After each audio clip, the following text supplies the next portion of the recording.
Hello Pisces, welcome to गुरु माँ Hindi tarot. और ये रीडिंग है 27 अप्रैल से लेके 3 मई तक की। तो चलिए देखते हैं कि आपके लिए क्या मैसेजेस है एंड आप क्या एक्सपेक्ट कर सकते हैं इस वीक में। Messages for Pisces।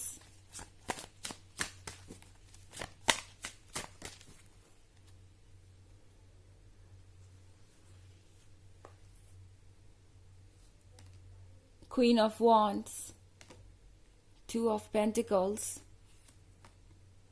Lord of Shadows, the Standing Stone, Knight of Pentacles and Seven of Chalices। Pisces, कोई आपको मिस कर रहा है। ऐसा लग रहा है कि जब तक वक्त था तब तक ये पर्सन कोई डिसीजन नहीं ले पाया। टू ऑफ पेंटिकल्स के साथ बहुत कंफ्यूज था कि उन्हें आपसे शादी करनी है कि नहीं करनी है।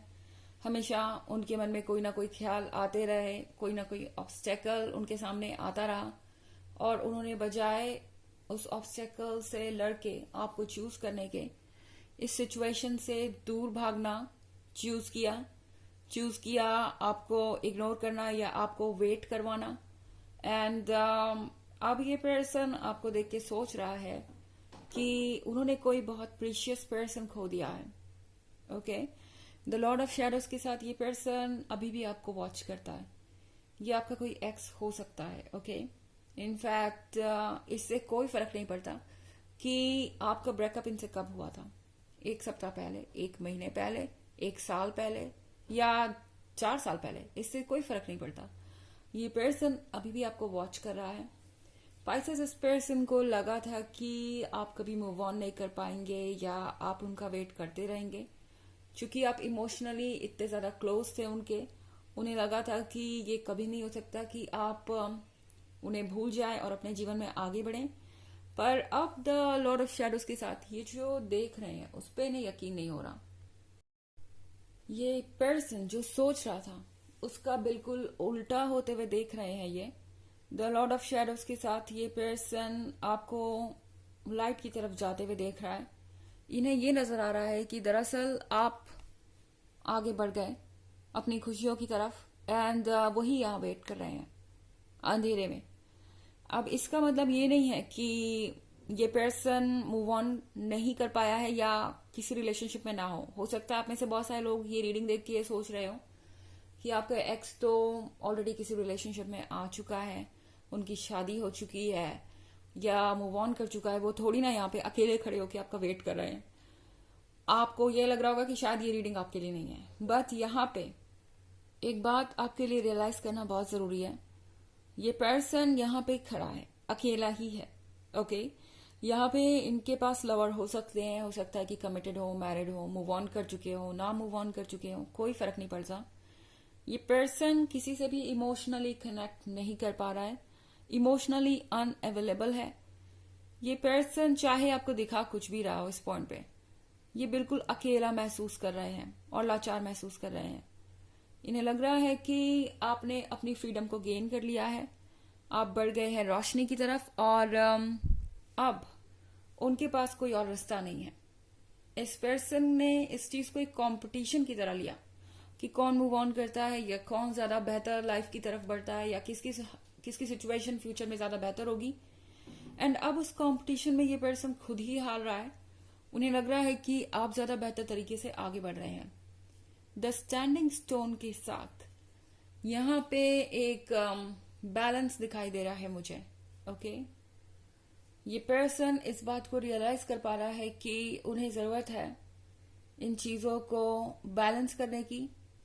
आई थिंक यहाँ पे ये पर्सन ये समझ पा रहा है कि ये उनका ही कर्मा है जो वो इस तरीके से आज अकेलापन महसूस कर रहे हैं, जो इस तरीके से वो इग्नोर्ड महसूस कर रहे हैं या इस तरीके से कॉम्प्रोमाइज करके अपने जीवन को काट रहे हैं। अकेले या किसी के साथ कोई फर्क नहीं पड़ता, कॉम्प्रोमाइज ही है।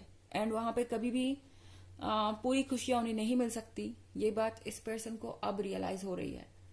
क्वीन ऑफ वॉन्ड्स के साथ ये आपको देख रहे हैं और सोच रहे हैं कि आप बहुत ज्यादा कॉन्फिडेंट हैं, आप बहुत ज्यादा अमेजिंग हैं, आप अपनी लाइफ का कंट्रोल खुद कर रहे हैं। सबसे बड़ी बात पाइसेस कि आप इतने स्ट्रांग हैं कि किसी के पीछे आपको जाने की जरूरत नहीं या किसी को चेस करने की जरूरत नहीं। ऐसा नहीं है कि आप खुद को संभाल नहीं पाएंगे। ऐसे हालात में जब कोई आपको बेवजह यूं ही अकेले छोड़ के चला गया, या कह सकते हैं कई वक्त से, बहुत लंबे समय से आपको ऐसे ट्रीट कर रहा था एंड आप उसे टॉलरेट कर रहे थे, इस पर्सन को समझ में आ गया है कि आपके अंदर इतनी इच्छा शक्ति है कि आप इस तरह की सिचुएशन से डील कर सकते हैं अपने सेल्फ रिस्पेक्ट के लिए। नाइट ऑफ पेंटिकल्स के साथ अब जब सारा सब कुछ ओवर हो गया, तब ये पर्सन आपको ये कमिटमेंट देना चाहते हैं आपको ये पेंटिकल। काफी देर हो गई इन्हें आते आते वैसे यहाँ पे।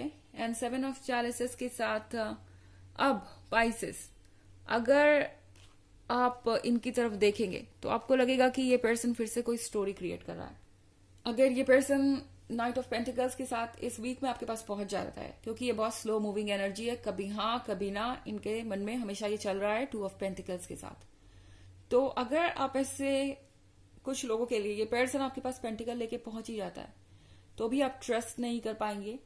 आपको लगेगा कि आपको शायद डिटेल में जाना चाहिए, और अगर आपको ऐसा लगता है तो हाँ आपको जाना चाहिए, क्योंकि जो चीजें परफेक्ट नजर आ रही हैं उसके पीछे बहुत कुछ है।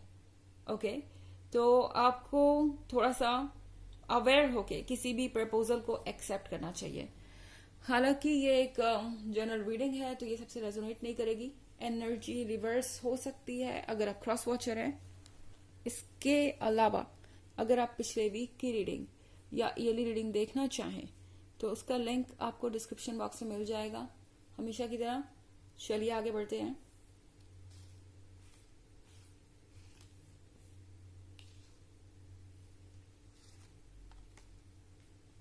King of Chalices, 7 of Pentacles, King of Wands and the Oak King। तो यहाँ पे किंग ऑफ चैलिसेस है।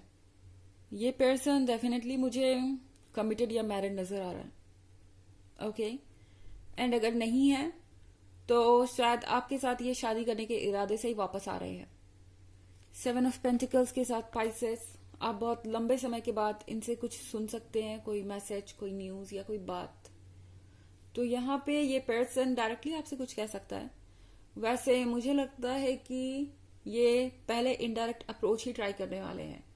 ये बर्ड देख रहे हैं आप, वो पर्सन खुद नहीं आया, इस बर्ड के थ्रू अपनी न्यूज भिजवा रहा है।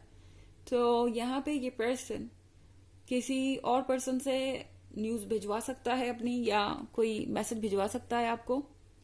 इस पर्सन को अभी भी ये लगता है कि आप दोनों एक दूसरे के लिए परफेक्ट हैं।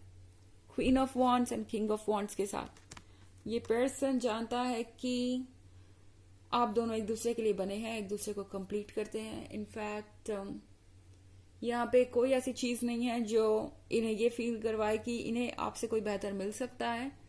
और अब इस पॉइंट पे तो ये पर्सन बहुत मैच्योर हो चुका है, पहले से ज्यादा अंडरस्टैंडिंग हो गया है, पहले से ज्यादा समझदार हो गया है, और समझता है कि उन्हें अब क्या करना चाहिए, या कह सकते हैं कि उन्हें क्या करना चाहिए था उस पॉइंट पे। अब जाके इन्हें ये बात समझ में आ रही है। पर ओक किंग के साथ अभी भी ये पर्सन सोच रहा है, दिमाग से काम ले रहा है बजाय दिल के। अगर दिल का बस चले तो दिल तो शायद इन्हें आप तक खींच के अभी ही ले आए, इसी सेकंड ले आए। लेकिन यहाँ पे दिमाग के साथ ये पर्सन सोच रहा है कि उन्हें क्या करना चाहिए। स्पेशली अगर ये कमिटेड और मैरिड हैं तो सोच रहे हैं कि इसका क्या मतलब है या इसका क्या फ्यूचर है, आखिर वो ऐसा करे तो क्यों करे, क्या ये एक वाइज डिसीजन होगा, क्या ये एक सही डिसीजन होगा, या फिर यहाँ पे वो कोई गलती कर बैठेंगे। तो खुद को रोक रहे हैं। दिमाग इनसे कई तरीके के सवाल पूछ रहा है, उस सवाल के जवाब खोज रहे हैं और कोशिश कर रहे हैं कि अपने आप को संभाल सके इस पॉइंट पे, क्योंकि ये पर्सन बहुत ज्यादा इंटेंस फीलिंग लेके अपने अंदर घूम रहा है आपके लिए। अब वो दिखाई दे ना दिखाई दे इससे कोई फर्क नहीं पड़ता। ये पर्सन आना चाहता है वापस अपने कर्मा से डील करके। इन्होंने बहुत कुछ सीखा है पर कुछ कह नहीं पा रहे इस पॉइंट पे। चलिए देखते हैं आपके लिए ऑरेकल मैसेज क्या है।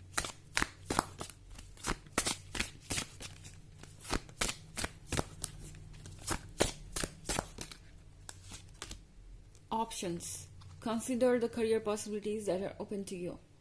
तो यहाँ पे वैसे तो ये करियर की बात कर रहा है ये कार्ड, मगर यहाँ ऑप्शंस के साथ आपको ये मैसेज मिल रहा है रिलेशनशिप में कि आप किस तरीके से चीजों को बैलेंस कर सकते हैं। आपके पास ऑप्शन है, आप चूज कर सकते हैं इस पॉइंट पे कि क्या आपको इस रिलेशनशिप को एक्सेप्ट करना है या नहीं एक्सेप्ट करना, या फिर किस तरीके से आप आगे बढ़ना चाहते हैं। अगेन यहाँ पे हार्म नन वाला बैलेंस यहाँ पे भी है, तो बैलेंस बना के चलिए एंड चूज कीजिए जो आपके लिए सही है। ओके, तो ये थी रीडिंग इस वीक की। आई होप आपको अच्छी लगी होगी। Thanks for watching, till next video, bye.